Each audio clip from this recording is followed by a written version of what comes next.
Hello everyone, welcome back to .NET Temple. As always, I'm your Venkatesh. Before we get into this video, I want to say a very big thank you to each one of you who are supporting this channel so far. We have started this learning journey with a noble thought. The idea was I wanted to make sure our fellow C# developers are equipped with all the new capabilities of the semantic kernel so that they can actually integrate this LLM intelligence into their existing .NET applications. There was a myth in the industry saying that Python is a very good language for the AI application development. That was really true. But C# also has all the capabilities and power and tool support from the Microsoft. Semantic kernel is one of those frameworks which is enabling our C# developers to develop the AI applications or integrate into our existing applications. So far, it was quite the journey. We have understood a lot of building blocks of the semantic kernel. Today, we are going to extend our learning with one more building block of the semantic kernel, that is plugins. So in this video, we are going to see what are these plugins, how you can use them, what are the different types of plugins are available, and how you can actually create them. For today's demo, I have actually come up with a real world scenario so that you can actually understand what is the power of semantic kernel and then you can think of different varieties of use cases that you can develop in your existing applications. Do comment if you have any such ideas so that we can collaborate and we can work together. Now, without wasting any more time, let's get into the code. Now, let us understand what are these plugins. To explain them in very simple terms, just imagine that you have a talented musicians in your orchestra. Each of these musicians have their own instrument. To create any beautiful song, all of these musicians have to come together and play together. So these plugins are going to do the same thing. These are like additional power or capabilities that will be enabling the semantic kernel to do the very complex job. These plugins are like a wrapper for the same set of capabilities. We have two types of plugins available in the semantic kernel. That is, one plugin that can be created using the semantic functions, the another plugin can be created using the kernel functions. We have already touched upon the semantic functions and the kernel functions. Please go and watch them so that you'll understand better how you can create them. And semantic kernel team is providing some default plugins as well, where you can perform various tasks. So these are the core plugins are provided by the semantic kernel. Please go and try them so that you'll understand better how you can use them in different scenarios. So in this example, we are just going to see a very basic employee management system where we'll be providing a chat-based experience to the user. Using that, he should be able to get all the employee details and cross-check, update some of the employee details, and finally prepare the email and send to his box. Let us see how we can actually do the same thing. To complete this example, we are going to see different types of plugins where we'll be using semantic plugins and kernel plugins and some of the core plugins. Let's see how we can actually do it. Before we get into start, I just wanted to let you know that I'll be uploading this entire source code to the GitHub and giving you that link in the description. Please go and check that if you want to see that detailed source code.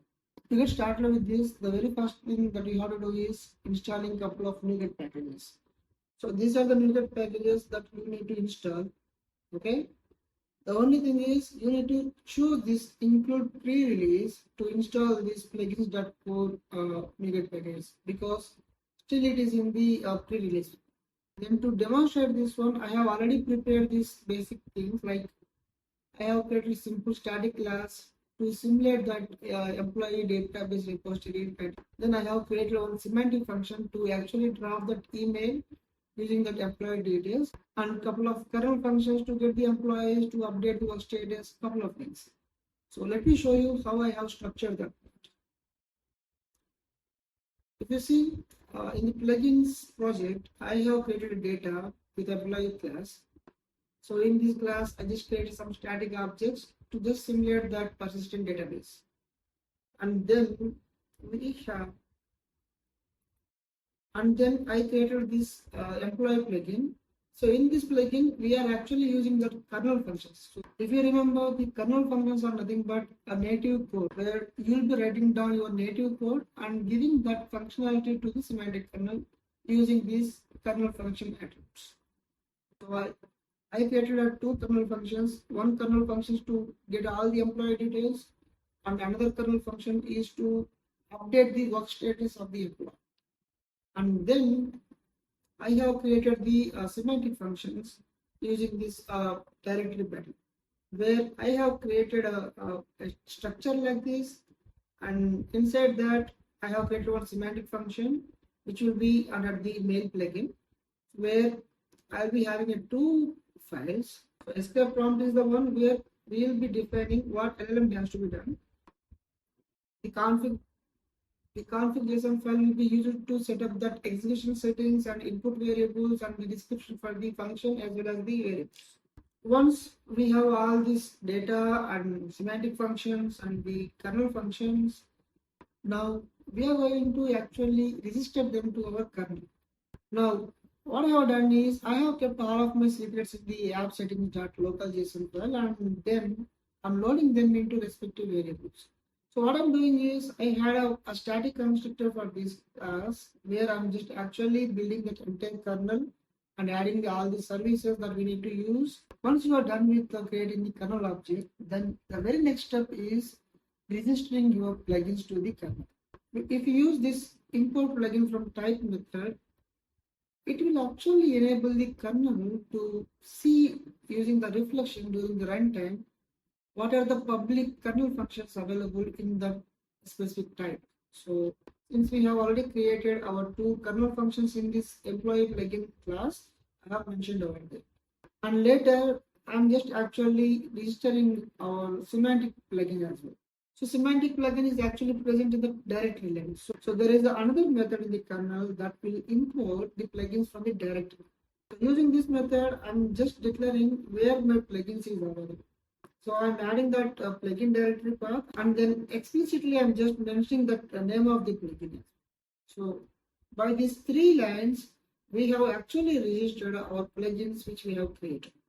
And then, as we have already seen, I'm just getting the chat completion service. Now, rest everything will remain same. So we just created our execution settings where we have enabled the tool call behavior as automatic, and then actually asking the questions.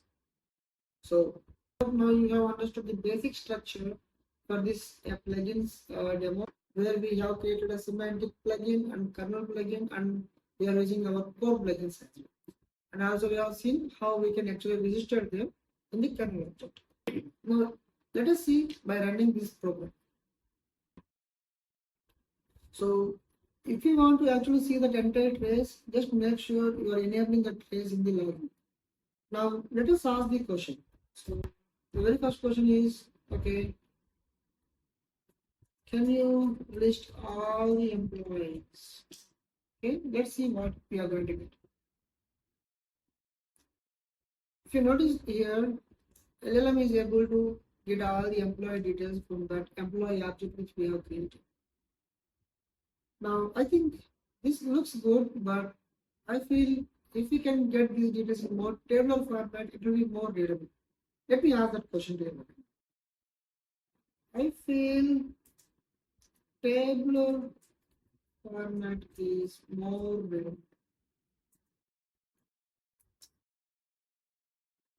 If you see, now LLM is figured out, okay, we have all the employee list, and let's actually get the details in the table format as per the user request. That's good. Now let us ask, like, oh, it seems Neha, Gupta and Emily White is not working anymore. So my intention is it has to go and update that working status of those two employees. So I have kept the breakpoints here just to make sure that a specific function is getting triggered up. So it is actually getting triggered, and it is actually passing that employee ID as well as the working status.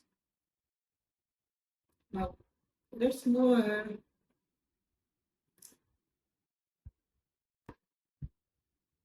Yes, it is updated. Now let us actually get that refreshed data. New get latest tabular format. You don't need to specify because already you have mentioned tabular format is more readable, but if you're giving more clear instruction, LM will work even better. So if you notice now, as we have requested earlier, LM has updated the working status of Neha Gupta and Emily White. See? Now let us use the another plugin that which we have created to create an email address. Can you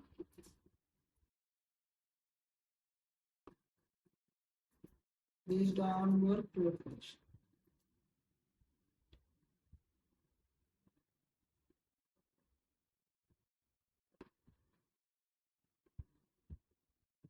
That's nice.